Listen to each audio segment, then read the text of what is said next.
Welcome everyone. Now that we know Professor Malashri Lal as an extremely talented poet, I have a question for her. Ma'am, how challenging it was to write and get your poetry published?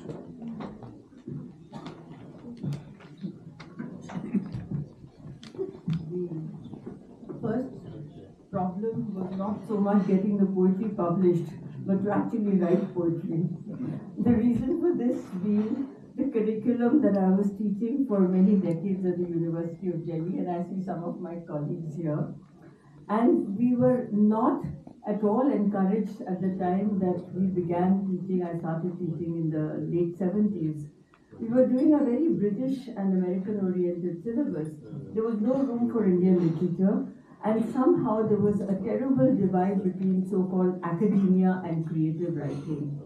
So I wrote about 16 or 17 books that were so-called academic books, which I don't think too many people read.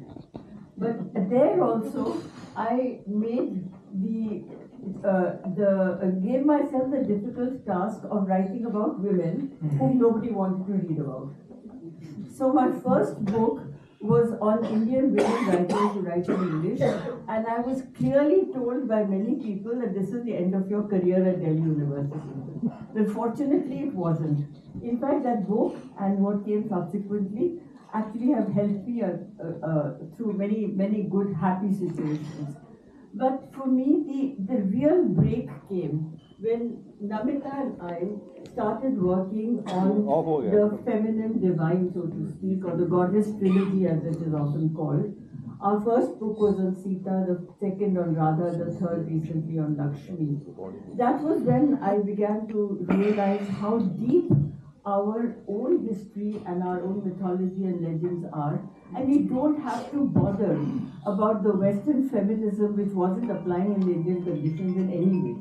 So I started writing not only prose, but then I dared to write poetry, and I dared to approach you, Kiriti, to say, will you please do my book? And I did. And that was history, and that's how Mandalas of Time happened. Congratulations, ma'am, for being shortlisted. Your book, Mandalas of Time, was shortlisted for the 2024-25 Rabindranath Tagore Literary Prize. Congratulations once again. Would you like to read a poem or two from your new book, your second book of poems, Signing in the Air?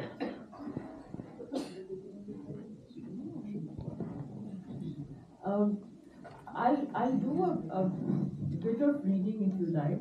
But again, with the context behind it, in the Western genre that we studied in the class and taught, there were always these 4 seasons, which were British seasons. Our students had not seen daffodils, they had not seen snow, they didn't know robin redbreast. So I decided to begin this book with a redoing and a presentation of the 6 Indian seasons. And I'll read a few lines from perhaps what is summer poem. It's called Ghurni Whirlwinds in the Summer.